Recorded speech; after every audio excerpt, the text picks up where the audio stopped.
Hello সবাই, কেমন আছো? অনেক দিন পর তোমাদের সঙ্গে কথা হচ্ছে। এই পাঞ্জাবিটা আমি বানিয়েছি সুশান্তদার জন্য।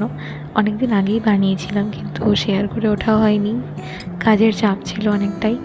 তো আজকে এটা শেয়ার করছি তোমাদের সঙ্গে। কাজটা কেমন হয়েছে প্লিজ কমেন্ট করে জানিও। তো এটা একটা নীল পাঞ্জাবি, নীল সুতির পাঞ্জাবি, যার উপরে আমি শুধু একটাই কালার দিয়েই কাজ করেছি। এটা কিন্তু সাদা কালার নয়, এটা স্কিন কালার যেটা হয় সেই স্কিন কালার। পুরোটাই এক কালারেরই কাজ, কিন্তু কাজটা আমার ভীষণ ভীষণ পছন্দ হয়েছে। তোমরা হয়তো বুঝতে পারছো যে কাজটা খুব ধৈর্য নিয়ে, সময় নিয়ে যেরকম আমি চেষ্টা করি প্রত্যেকটা কাজ করার, সেরকমই করেছি। তো এইটা একটা পাশে একটা দিকেই করা কাজ। তো তোমাদের কেমন লাগছে একটু জানিও। আমি চেষ্টা করেছিলাম একটু সিম্পল রাখার, কারণ আমার মনে হয়েছিল যে পাঞ্জাবিটাকে সিম্পল রাখলেই সুশান্তদাকে সবথেকে বেশি ভালো লাগবে। তো